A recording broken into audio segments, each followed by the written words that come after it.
Bonjour à tous. Donc aujourd'hui, sujet la négociation pour Ziké. J'avais déjà fait plus ou moins une vidéo dessus, de mémoire. Mais là, si vous voulez, comme je suis dans les écrits, je vois des éléments qui sont, à mes yeux, extrêmement intéressants pour pouvoir d'autant mieux comprendre l'homme et pour éviter, si je puis dire, de s'induire en erreur. Je suis sur un passage où Sisia fait quelque chose comment dire, se prépare à l'action. C'était le passage où il était face à Barbaroja. Donc, chose à savoir, Sisia donc se retrouve dans la situation suivante. Il prévoit donc d'aller à l'encontre de Barbaroja pour, entre guillemets, pour prendre son terrain. Mais chose qu'il souhaite faire, vaille que vaille, c'est, si possible, si Barbaroja accepte, il n'y a pas de problème, il fera en sorte qu'il puisse sortir, entre guillemets, en n'étant pas perdant. Par contre, si Barbaroja refuse, il fera en sorte donc que, entre guillemets, il passe à la moulinette. Mais force est de constater que c'est très très particulier. L'approche de négociateur de Sisia est extrêmement particulière et j'irais jusqu'à dire limite dégoûtante. Barbaroja, certes, s'était donc approprié le terrain sur lequel il était. Il avait payé une petite parcelle et le reste, il avait tout volé. Mais force est de constater que Barbaroja avait travaillé, si je puis dire. En tout cas, si on peut appeler ça travailler, si vous voulez. Il est donc face à des gens qui veulent, entre guillemets, il faisait travailler ces hommes. Et au bout du compte, quand ces hommes avaient enlevé, entre guillemets, fait le plus gros du travail, il les chassait à coups de fusil, en expliquant que ces messieurs n'avaient pas donc trouvé quoi que ce soit. Ce qui fait que vous vous retrouvez face à un comportement de voyou, il n'y a pas photo, mais au-delà du comportement de voyou, on est face à un homme qui, si je puis dire, à mes yeux, fait preuve d'une certaine intelligence par rapport à ses capacités. Barbaroja est un homme au demeurant qui est rustre, mais au-delà de ça, il agit au mieux pour pouvoir être, tenir avec ses capacités dans ce lieu, dans la jungle, pardonnez-moi, dans la montagne. Et là, ce qui est très très spécial à mes yeux, c'est que là vous vous retrouvez donc avec un homme, un monsieur Sisia Ziké, donc un Européen, qui va se retrouver donc face à un type qui a fait les efforts pour pouvoir s'inscrire dans la durée. Et ce que propose Sisia, plus ou moins, c'est de chasser ce mec-là, quoique une négociation, mais qui ne va uniquement que dans son sens. Et la particularité de la négociation en question de Sisia Ziké, c'est que il va lui laisser une porte de sortie, il va lui permettre donc de pouvoir faire en sorte d'être gagnant et de ne pas être perdant. Mais moi, ce qui me turlupine énormément, c'est que vous vous retrouvez face à un type qui va vouloir, si je puis dire, plus ou moins imposer son point de vue. Et là, c'est quand même, c'est quand même fort de café. En un mot, je viens, je m'impose, et résultat, le type qui me fait face, soit il accepte, soit il va être chassé mani militari. C'est vraiment proprement génial. Mais cette approche n'est envisageable qu'en étant à la marge. On est vraiment face à un type qui vous montre que vraiment, c'est, pardonnez-moi, pour moi, l'image que j'en ai, c'est que c'est un putain de voyou. Ce que j'essaie de vous faire comprendre, c'est que quand une projection à la marge, tandis qu'on a quasiment, on a certaines informations, mais elles n'ont pas été corroborées par la vérité. Vous vous retrouvez quand même face à un type qui est, excusez-moi, sacrément couillu. Mais j'en reviens toujours à la raison qui fait qu'il est sacrément couillu. Nous sommes face à un homme qui, de par les substances qu'il prenait, désacralisait ce qui lui faisait face. C'est quand même fort de café. Vous êtes face à un type qui est en mesure de faire qui est en mesure d'avoir nombre de comportements extrêmement déplacés, comme si de rien n'était. Et pour moi, il n'y a pas photo.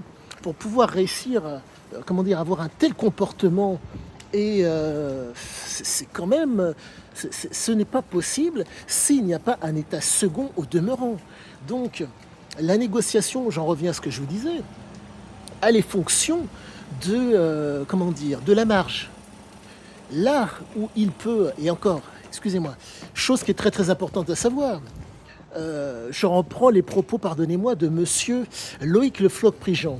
Par rapport à une affaire, faut-il que l'affaire soit, si je puis dire, abondante, bon marché, et qu'il y ait, pardonnez-moi, qu'on soit souverain, en un mot, qu'on soit autonome dans la prise de décision, qu'il n'y ait personne au-dessus pour vous dire vous devriez.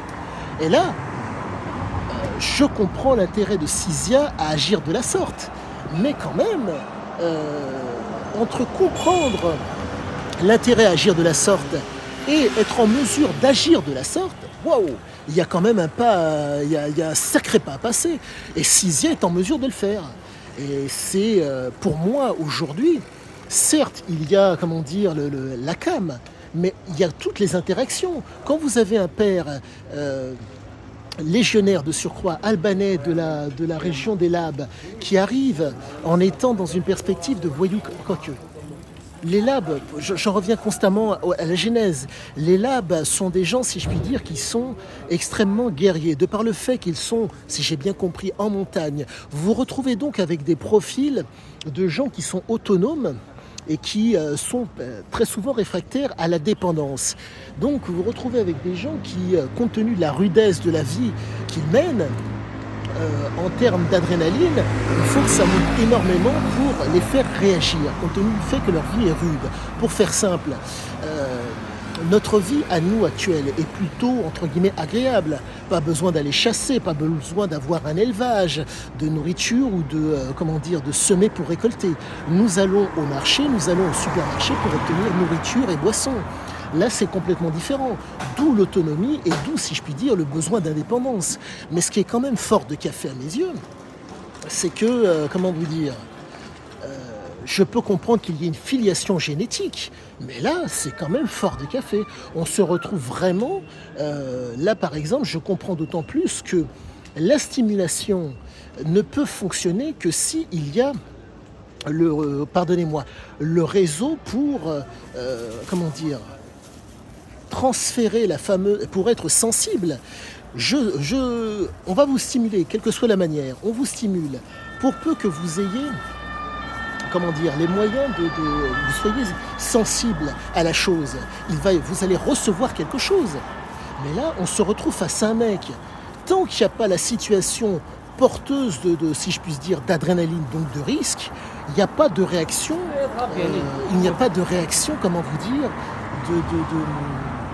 de défense ou de crainte. On est vraiment face à une approche extrêmement guerrière et extrêmement offensive. Donc, je pense vous avoir donné le plus gros de mon explication sur les capacités de négociateur de Ziké et vous avoir expliqué plus ou moins la genèse de cette réactivité à pouvoir être dans la négociation. Mais quoi qu'il en soit, je reste quand même sacrément impressionné par ses capacités à pouvoir, être dans dans une espèce d'offensive guerrière sans pour autant sans pour autant qu'il y ait une emprise sur lui. Je suis quand même sacrément impressionné parce que vraiment c'est très très spécial. Vous avez des hommes qui sont, qui ont cette prédisposition. C'est des prédispositions certes génétiques. Faut-il déjà les entretenir et être dans l'entretien, le maintien et la continuité. Mais là quand même, ne pratiquant pas, n'ayant pas le même mode de vie que cet homme, je suis quand même sacrément surpris par cette capacité à pouvoir, par rapport à une inconnue, à pouvoir se projeter avec une telle facilité. On part du postulat que les propos qu'il a tenus sont vrais. Les propos sont vrais. Mais si le mec ment, il ne fait que mentir. Mais le problème, c'est que c'est tellement bien écrit. Et là, compte tenu du recul de nombre d'années que j'ai pour pouvoir faire tous les à côté pour comprendre l'homme, je constate que tout a l'air de se tenir. On n'est pas face à quelqu'un qui fabule, on est réellement face à quelqu'un qui vous explique voilà ce qu'il en est. Et c'est fantastique, mais c'est un tant soit peu terrifiant parce que vous voyez que je reviens, pardonnez-moi, à l'aspect neurophysiologique. Il y a une stimulation il y a, pardonnez-moi, comment vous dire, la sensibilité qui permet le fameux transfert, pardonnez-moi, qui permet donc la jonction entre la stimulation et, pardonnez-moi, et la réception. Je peux vous donner une information, je peux vous stimuler, mais vous pouvez ne pas recevoir la fameuse information. Lui, il est stimulé, il reçoit et il est susceptible de recevoir l'information. Mais, comment vous dire, ah, je pense m'être fait comprendre, mais mon objectif est vraiment d'être le plus clair possible et de vous donner les moyens de compréhension de ce que peut être un fin négociateur ou un mauvais négociateur. Dans le cas de cet homme, il n'y avait pas de crainte. Tant qu'il n'était pas en face de la situation dite problématique, ce n'était que des informations. Et encore, il ne se formalise pas. Le bourrage de crâne ne l'atteint pas. Il agit en fonction de ce qui va lui faire face.